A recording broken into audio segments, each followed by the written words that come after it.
Okay, let's look at how to create a table of contents in Excel using Power Query. This is something you might want to do to give your spreadsheet a little pizzazz and make getting around a lot easier, especially if you have a lot of sheets in your file. Let's get into it. For starters, it's true that Microsoft recently added a new feature that will allow you to move around in your file using the Navigation Pane. And in case you're unfamiliar with how to use it, if you go up and click on View, Navigation, and then over here on the right, you'll see this navigation area with all the sheets in your file. From there, it's very intuitive because you can click on the sheets that you want to go to. So sure, this option could work just fine. Although, let's say you want to create a sheet within your file that will look a little more like an official table of contents. We can start by using Power Query. And to get to Power Query, let's go up and click on Data, Get Data, from File, Excel Workbook. The next part is to navigate out to the file that you're currently using, which in this case is this one right here. So we can go ahead and click that, then go ahead and choose Import. In this next step, we don't want to click on any sheets, rather we want to choose the folder name. The reason for this is if we add any new sheets to the file, they'll be included when the table of contents updates. And after we click the folder, we can just cruise right down here and click on the Transform button. Power Query will open up, and we can see a list of all the sheets in our file. Now, the next step is to go up here and look for a column that reads Kind. We want to click on the drop arrow, then look for text filters, and from there, we want to set it to be equal to the sheet. The reason for this is if your data has multiple tables, named ranges, this will make sure Power Query brings in just the sheets, plus it could save you from other unwanted headaches as well.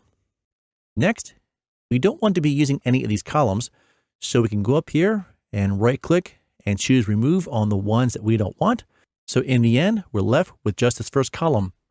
Moving on, you'll notice that we have a list of sheets in our file, including this table of contents right here. Now, we want to filter this out because if not, it will display the table of contents sheet within the actual table of contents, which is redundant and unnecessary. So let's go ahead and make sure that the table of contents is unchecked. And how about we rename this column to something more practical, like Sheets? So we can go up here, double click it, and let's type our new name. All right, so we are done with Power Query. So we can go up here and click on Close and Load To. And in this case, we want to make sure that we're on our table of contents sheet. And we can place our list of sheets in this cell right here. Click OK. And if we got this right, we should see a list of all the sheets in our file. And Excel has created a table for us as well, so that was nice. Okay, everything looks good. Moving on, the next step is to add the hyperlinks to our table of contents. And granted, this is a little funky and rather aggravating to type it out in real life. So to make it easier for you, the formula is in the description area. So please feel free to copy it and paste it if you choose to use this. And I'm going to do a copy and paste as well, because typing this formula is just no fun. Okay, so let's take a moment and break down this hyperlink formula. The way it works is starting from the left. Normally, we'd have to type in the name of the file because it's required to get the formula to work. This hashtag is a shortcut for pulling in the file name. Put another way, using this hashtag bypasses you having to type out the entire file name, so that's a plus. The next part is this @sheets in brackets. This is a reference to the column label of the column heading from the table, and it will eventually show the sheet names. So if you ever try this in real life, the key is to make sure these two are the same. And if you look a little harder, you'll notice the formula also contains some single quotes within it. And yes, admittedly, they are very hard to see, but the single quotes are there. The reason for these single quotes is in order for the formula to work, the sheet name needs to be contained inside of single quotes. Next, the last part of the formula is easy, and it's the specific cell we want to go to on that sheet. And before we move on, a few finer points. You'll also notice some double quotes within the formula as well. These quotes are used so Excel will return text, or in our case, the name of the sheet. And last, the ampersands connect everything together.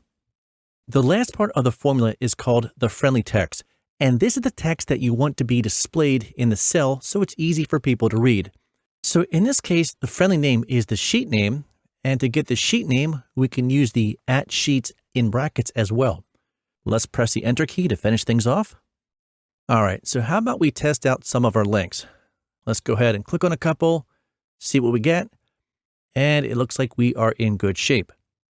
Moving on, let's take a moment to modify the table a bit. So how about we get rid of this green shading by going up here and clicking on the table design, and then let's go with this plain appearance so the cells look a little bit more normal. From there, how about we go up and hide the column so we don't have this double vision going on. And let's add some page numbers while we're at it. Why? Why not? And while we're at it, why don't we change the name of this column into something more practical like table of contents. And maybe we'll change the sheet to white by removing the grid lines. Okay, so from here, how about we add some navigational options for people to use? And we can do that by adding in a hyperlink on all the other sheets so that people have the option of returning to the table of contents.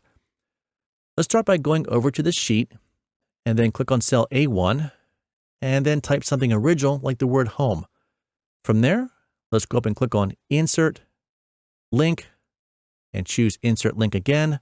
In this dialog box on the left-hand side, let's make sure the place in this document is selected. And then we'll choose the Table of Contents sheet. And we can go ahead and click on OK. From there, let's copy the link and then cruise down here and click on this sheet. Hold down our Shift key and click on the last sheet to select all the sheets in our file. And we want to make sure that we click on the appropriate cell, which for our purposes is cell A1. And then we can go ahead and paste that across all of our sheets.